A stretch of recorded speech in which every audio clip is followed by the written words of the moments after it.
خواہش نفس کے لیے نہیں کیا بلکہ اللہ کے لیے کیا. وہ دنیا کے تصور میں نہیں ہے، دنیا کے خیالات میں نہیں ہے، وہ رضا الہی کے لیے. اور اسی طرح سے ہمارے ساتھی بزرگ نے جو کہا کہ راستہ دے دے اس کے نام پر جس نے کھانا نہیں کھایا، مطلب یہ کہ انہوں نے کھانا جو کھایا ہے اس جان زندگی کے بقا کے لیے، ورنہ ان کا کھانا بھی وہ خواہش نفس کے لیے نہیں ہے بلکہ وہ صرف رضا الہی.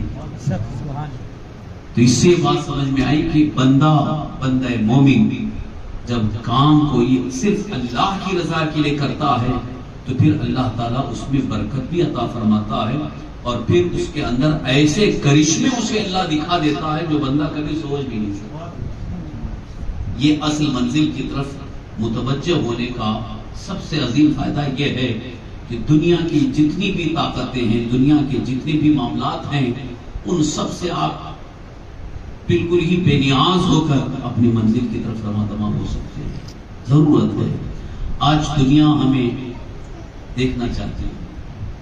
آج دنیا کی ساری قومیں غلامان مصطفیٰ کو اس شان سے دیکھنا چاہتی ہیں کہ ایک وقت تھا کہ غلام مصطفیٰ اگر دریا سے کہہ دے تو دریا اپنا رخ موڑ دے. غلام مصطفیٰ اگر شیر کو حکم دے تو شیر اس کے لیے سواری بن جاتا. آج دنیا کی ساری قومیں اس شان سے ہمیں دیکھنا چاہتی ہیں. تو یہ کب حاصل ہوگا؟ کہ اسی صورت میں جب کہ ہمارا ہر کام، ہمارا ہر فعل صرف اللہ کی رضا کے لیے ہو اور معرفت الہی کے حصول کے لیے اپنے زندگی کے تمام معاملات میں ہم اللہ اور اس کے رسول کی اطاعت اور فرمانبرداری میں ادا کر لیں تو انشاءاللہ العزیز اللہ تعالیٰ اپنے فضل سے ہمیں وہ منزل ضرور عطا فرمائے. رب کی بارگاہ میں وہاں پر مایوسی نہیں ہوگی. کبھی آپ یہ نہ سوچیں کہ ہم کیسے اس منزل تک پہنچ سکتے ہیں، ایسی منزل ہمیں کہاں تک حاصل ہو سکتی ہے. وہ رب کا کرم ہے. وہ نوازنے پہ آئے تو ذرے کو آفتاب بنا دے، وہ نوازنے پہ آئے تو قطرے کو دریا بنا دے.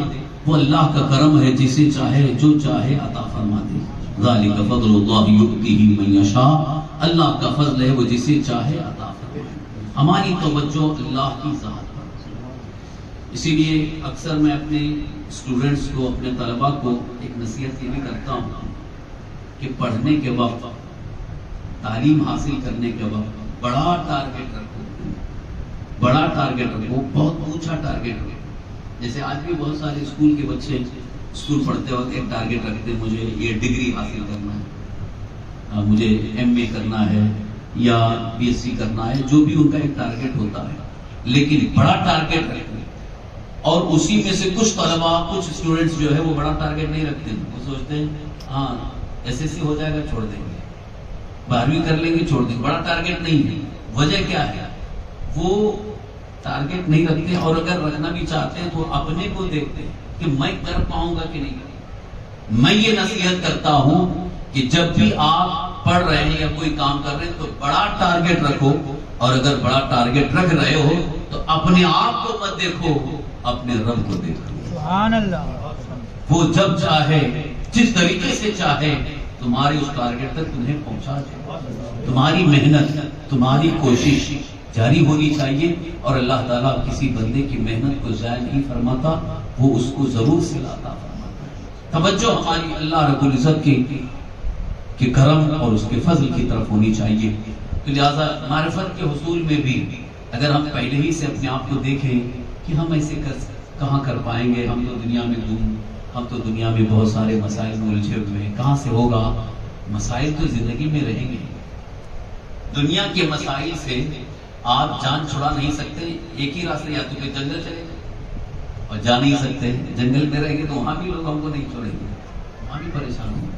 تو اس سے بہتر یہ کہ عوام کے درمیان رہ کر، لوگوں کے درمیان رہ کر دنیا کے سارے مسائل کو دیکھتے ہوئے اپنے اصل ٹارگیٹ یعنی معرفت الہی کی طرف ہم متوجہ ہوں.